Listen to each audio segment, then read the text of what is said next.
여러분 안녕하세요. 먼저 구독과 좋아요, 알림 설정을 통하여서 많은 사람들이 복음을 바로 깨달을 수 있도록 도와주시기 바랍니다. 오늘은 하나님께서 가장 기뻐하시는 바른 신앙생활은 어떤 것일까? 라는 제목을 가지고 여러분께 말씀을 드려볼까 합니다. 기독교는 그 어떤 종교보다도 신비의 종교입니다. 그렇지만 기독교는 신비주의적 종교는 아닌 것입니다. 신비주의자들, 즉 은사주의자들은 신앙생활을 하는 데 있어서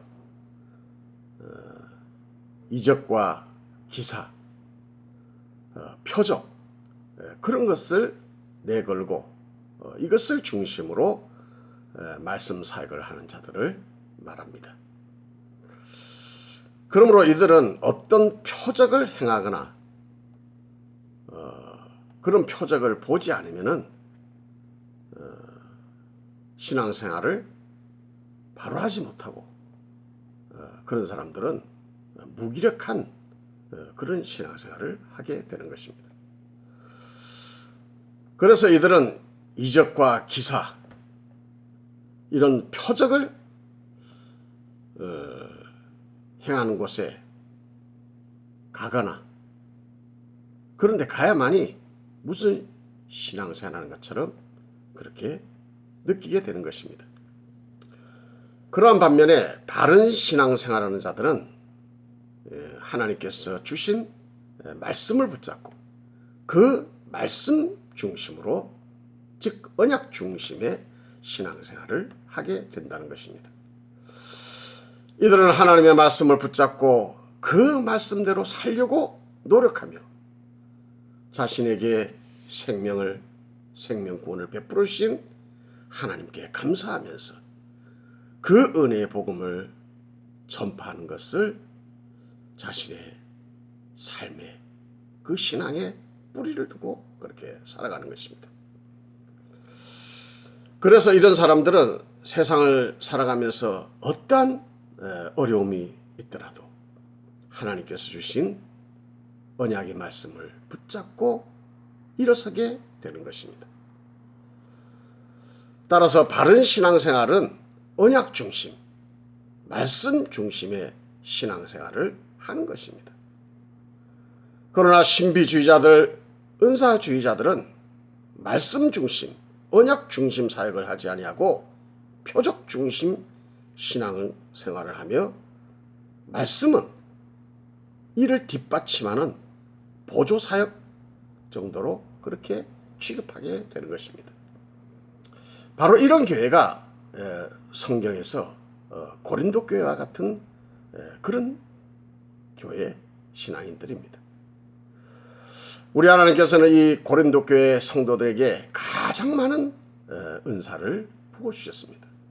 왜냐하면 그들은 이런 장난감 같은 은사라도 주지 않으면 그 신앙이 붙잡고 일어설 그런 신앙이 없는 그런 어린아이와 같은 신앙인이었기 때문인 것입니다. 그들은 이 하나님께 주신 은사를 정말 귀하게 여기고 이것을 복음을 전하고 또 자신의 신앙을 세워나가는데 그렇게 어떤 신앙의 힘으로 그렇게 붙들지 아니하고 그것을 마치 자랑거리로 그렇게 생각하면서 어린아이처럼 자기가 받은 은사가 마치 최고인 것처럼 그렇게 자랑을 하다가 고린도 교회는 이 은사와 저 은사가 서로 부딪히는 과정에서 다툼이 일어나는 그래서 어린아이와 같은 신앙생활을 그들은 했던 것입니다. 그래서 이 바울은 이 고린도 교회 성도들을 너희들은 어린아이와 같은 신앙이다 라고 그렇게 부르면서 내가 너희들을 젖으로 먹이고 밥으로 먹이지 아니하노라 이렇게 했던 것입니다. 왜냐하면 이들은 약한 그 젖은 소화해내는데 좀 성숙한 신앙, 그런 신앙의 밥은 저들이 먹지 못한다는 그런 뜻인 것입니다. 그러나 고린도 교회 말고 다른 여타 교회들은 하나님께서 특별한 큰 은사를 주지 않았어도 그들은 하나님께서 주신 언약의 말씀을 붙들고 굳건히 일어서는 그런 신앙생활을 하였던 것입니다. 따라서 신비주의적, 은사주의적 신앙은, 그런 신앙을 따르는 것은 어린아이와 같은 신앙인으로서 하나님께서 이런 유아기적 신앙을 기뻐하지 않는 것입니다. 그런데도 많은 사람들이 오늘날 있어서 어린아이와 같은 이런 신앙으로 그렇게 신앙생활을 하는 사람들이 많이 있습니다. 그런 것을 추구하면서 신앙생활하는 것은 신앙의 유아기적인 수준을 벗어나지 못한 모습이라고 할 수가 있는 것입니다. 우리 예수님은 우리 신앙의 모본이라고 할 수 있는데, 우리 예수님께서는 이 땅에 오셔서 하나님 나라를 위한 주된 사역은 천국 복음을 전파하는 것이었습니다. 이 천국 복음을 전파해서 영혼 구원을 하는 것을 우리 예수님께서는 주된 사역으로 하셨고, 그 보조적 사역으로 우리 예수님께서는 이 복음을 믿게 하기 위해서, 주님이 주시는 이 복음을 믿게 하기 위해서 자신이 하늘로부터 오셨음을 가르쳐 주기 위해서 때로는 기사와 이적을 보여주었던 것입니다. 그러나 예수님의 주된 사역은 복음 전파라는 사실을 우리가 잊지 말아야 되는 것입니다. 그러나 믿음이 적은 어린아이와 같은 자들은 신앙 성장을 이루지 못하고 계속 오늘날 있어서 표적 중심 신앙 생활을 하는 그런 사람들이 많이 있습니다.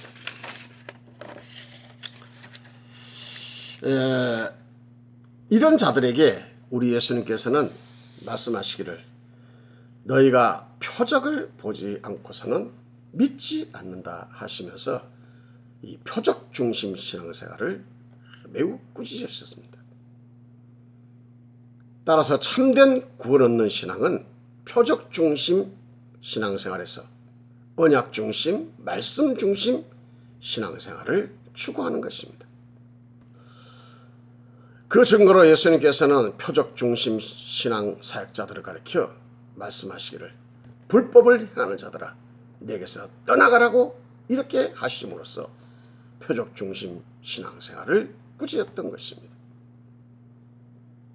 그때 그들은 말하기를, 내가 주의 이름으로 귀신을 쫓아내며 주의 이름으로 능력을 행치 아니하였나이까 이렇게 변명을 해보았지만 아무 소용이 없었던 것입니다. 따라서 치유사역이니 은사사역이니 하는 것은, 그것은 유아기적 신앙에는 필요하겠지만은 그것을 중심으로 하는 사역이 능력인 것처럼 생각하면서 이를 계속 따르는 사역을 한다는 것은 매우 위험한 신앙인 것입니다. 그런 사람들이 오늘날 기독교에서 많은 무리를 일으킨다는 것은 우리는 너무나도 잘 알고 있습니다. 진정한 신앙 능력은 하나님 말씀대로 순종하며 사는 것이, 그것이야말로 진정한 능력인 것입니다. 말씀대로 순종하고 복음을 전파하며 영혼 구원을 위해 사는 것이야말로 우리 하나님께서 진정으로 가장 기뻐하시는 신앙인 것입니다. 우리 하나님이 기뻐하시는 신앙은 천국에서 구원받은 99명의 그 구원받은 성도들이 하나님께서 주신 그 구원의 은혜에 감격하여서 그 하나님을 찬양할 때 그 찬양한 모습이 얼마나 아름답겠습니까? 그런데 하나님께서는 이것도 즐거워하지만 그것보다도 더 기뻐하는 것은 이 땅에서 죄인 하나가 주님께로 돌아오는 것을 우리 하나님께서는 더 기뻐하신다고 하셨습니다. 따라서 우리는 신앙생활을 하되 하나님의 말씀에 맞는 그런 신앙생활을 해야 되는 것입니다. 유아기적인 그런 신앙생활을 버려야 되는 것입니다. 어릴 때 장난감을 갖고 노는 것이지 커서 장난감을 계속 갖고 노는 사람은 그 사람들은 어떻게 부모들이 볼 때 기뻐하겠습니까? 따라서 우리 신앙생활은 하나님 말씀에 하나님 마음에 맞는 그런 신앙생활을 해야 되는 것입니다. 그저 신비주의에 빠져서 마땅히 해야 할 복음의 본질인 복음 전파 사역을 등한시 하는 것은 하나님 앞에서 불법을 행하는 것입니다. 우리 예수님께서는 최후의 명령에서도 말씀하시기를 너희는 만민에게 복음을 전파하라 이렇게 말씀하셨습니다. 그것이 바로 그리스도의 신부된 교회가 힘써 행해야 할 본질적 교회의 사명인 것입니다. 따라서 우리 모두 말씀 중심, 언약 중심의 신앙생활을 하며 하나님의 이 귀한 영혼 구원의 복음을 전파하는 삶을 통하여서 우리 하나님을 기쁘시게 하는 그런 삶을 우리가 다 살 수 있기를 주님의 이름으로 축복합니다. 감사합니다.